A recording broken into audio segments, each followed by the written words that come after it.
Hey Dan, how's it going? It is Monday night, and so we are going to be picking up the D&D game where we last left off. I do believe that this is going to be the last night for this adventure, and then we'll kind of see where the guild goes from there.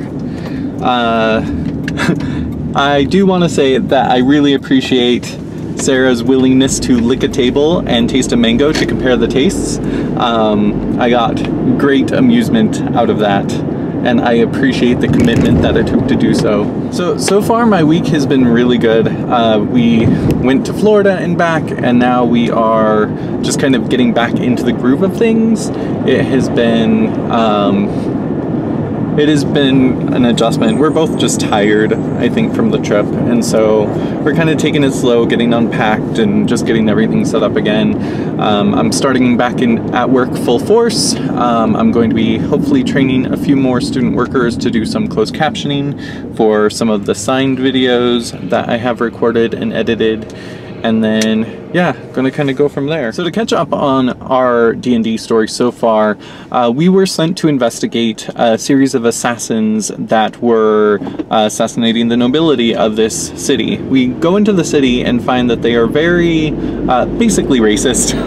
And myself being a tabaxi, which is a cat type person, and gnome, and a tiefling, basically we were welcomed, but it was sticky. So anyway, as we were protecting the nobility, I wasn't there that week, so my character wasn't there, but they protected the nobility, and then come to find out that the nobility are actually the bad guys, the assassins are the good guys, and the nobility were killing off other races, and the assassins were trying to stop them. And so now we finally are at the point where we figured that out, and are now trying to save people and take them out away from the nobility, where they had like basically prison that had a bunch of different races. So we are trying to rescue people and get out of that situation and figure out what to do next. So that's kind of where we are tonight. I will keep you updated on the story after tonight's adventure and kind of see where it goes. I'm pretty excited because we should be pretty much done with this campaign tonight, and then we'll be starting a new adventure soon. Yeah, so let's do this. So Dan, tonight was a very interesting night.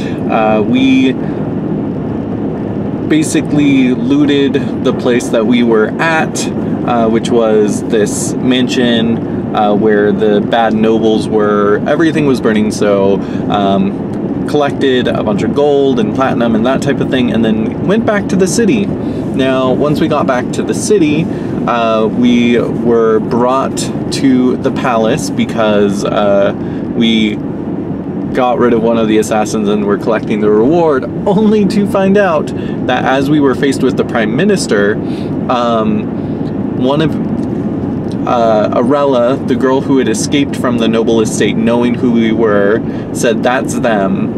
He held up his hand, one of his rings glowed and got a faint shimmer, and realized that the Prime Minister was indeed Orcus.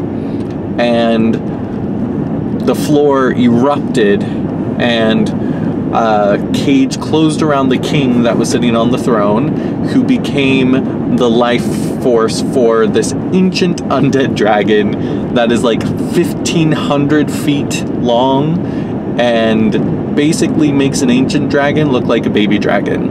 And so next week,